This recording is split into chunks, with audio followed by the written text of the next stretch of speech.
Momen peringatan Hari Sampah Nasional diisi dengan kegiatan bazar yang diselenggarakan oleh Yari School.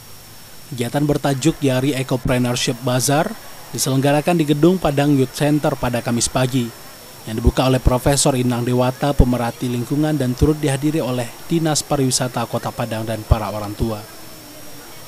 Ketua Yayasan menyebut kegiatan ini merupakan agenda tahunan dan tahun ini Yari School mampu mengangkat acara yang lebih besar, melibatkan orang tua serta mengundang beberapa unsur yang berkaitan dengan lingkungan.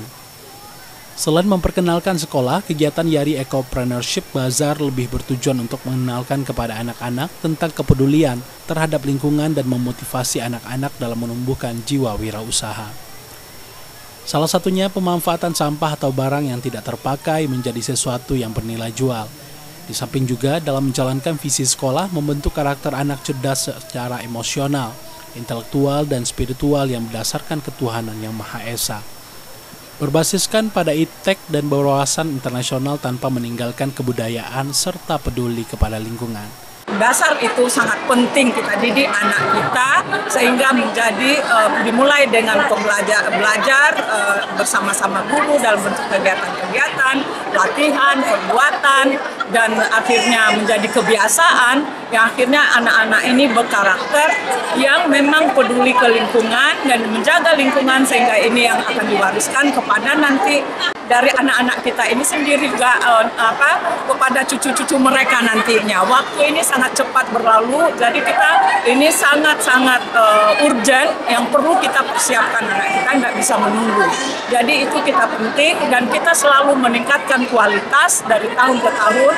Sementara itu pemerhati lingkungan Inang Dewata menyebut sampah di Indonesia semakin meningkat sehingga dibutuhkan penanganan khusus terhadap sampah-sampah tersebut. Ketika tidak diatasi dengan baik, sampah tersebut bisa menimbulkan pencemaran lingkungan hingga menimbulkan bencana alam. Kita mulai dari persoalan lingkungan itu mulainya adalah tingkat etika dan moral. Nah, persoalan sekarang, persoalan etika dan moral terhadap lingkungan itu sudah menurun. Kita beri contoh, ketika misalnya sampah dibuang ke jalan, orang dibiarkan saja dan tidak memikirkan apa akibatnya, malah itu dibebankan kepada petugas-petugas sampah yang hanya digaji paling-paling di bawah upah minimum. Sementara produknya dari dia.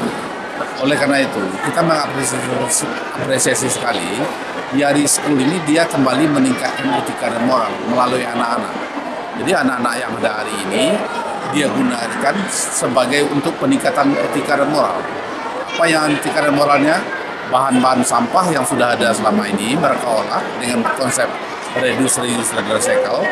Kemudian masuk anak-anak itu tahu bahwa sampah ini sebenarnya masih bisa digunakan. Oleh karena itu, masa yang akan datang, anak-anak ini ketika dia sudah dewasa nanti, atau remaja nanti, dia sudah meyakini bahwa sampah ini bukanlah sampah, tapi masih barang berharga. Harapan kita apa nanti? Ketika dia sudah dewasa, anak itu memahami, dia menghargai terhadap lingkungan. Itu konsep yang paling penting yang dilakukan oleh Yari. Randi Eka Putra, Padang TV.